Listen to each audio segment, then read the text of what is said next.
Breaking చూస్తున్నాం. ఆదిలాబాద్ జిల్లా చేనేత మండలం నీరాల్లో కాంగ్రెస్ అభ్యర్థి కంది శ్రీనివాసరెడ్డి ఎన్నికల ప్రచారం నిర్వహించారు. కాంగ్రెస్ పార్టీ అధికారంలోకి వస్తే 6 గ్యారంటీలు అమలు చేస్తామని చెప్పారు.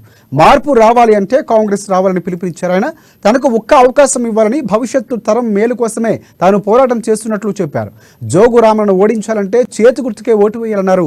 జోగురామ 9 ఏళ్లలో ఎలాంటి అభివృద్ధి చేయలేదని ఆదిలాబాద్ ప్రజల్లో మోసం చేశారన్నారు. కాంగ్రెస్ పార్టీ అధికారంలోకి వస్తే అనేక సంక్షేమ పథకాలు తీసుకువస్తామని కంది శ్రీనివాసరెడ్డి ప్రజలకు తెలిపారు.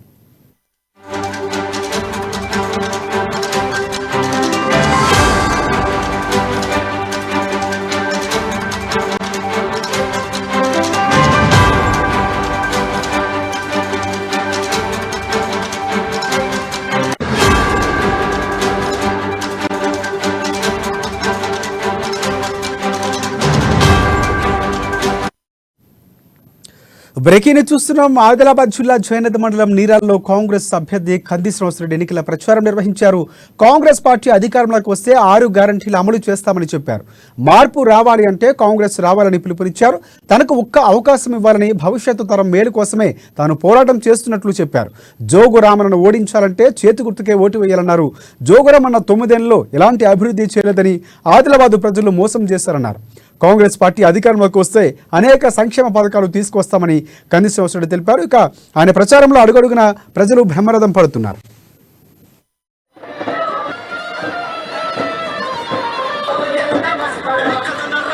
జోగురామన్న గారు, పాయల్ శంకర్ గారు ఇద్దరు కూడా ఆదిలాబాద్లో 20 ఏళ్ల నుంచి కుమ్ముక్కు రాజకీయాలు నడుపుతున్నారు. వీళ్ళిద్దరూ ఒక్కటే, ఇద్దరు తోడు దొంగలే, ఇద్దరు ఆత్మ ఒక్కటే, శరీరాలు వేరని మీకు చెప్పిన అదే ఇప్పుడు నిజమవుతున్నది. పాయల్ శంకర్ గారు అనే వ్యక్తి ఎప్పుడు ఎమ్మెల్యేగా గెలవడు. జోగురామన్న గారి దగ్గర పైసలు తీసుకుంటాడు, ఓడిపోతాడు. ఇది ప్రజలు అంటున్నటువంటి మాట. అట్లా పాయల్ శంకర్ గారు ఎన్నిసార్లు ఓడిపోయిండు?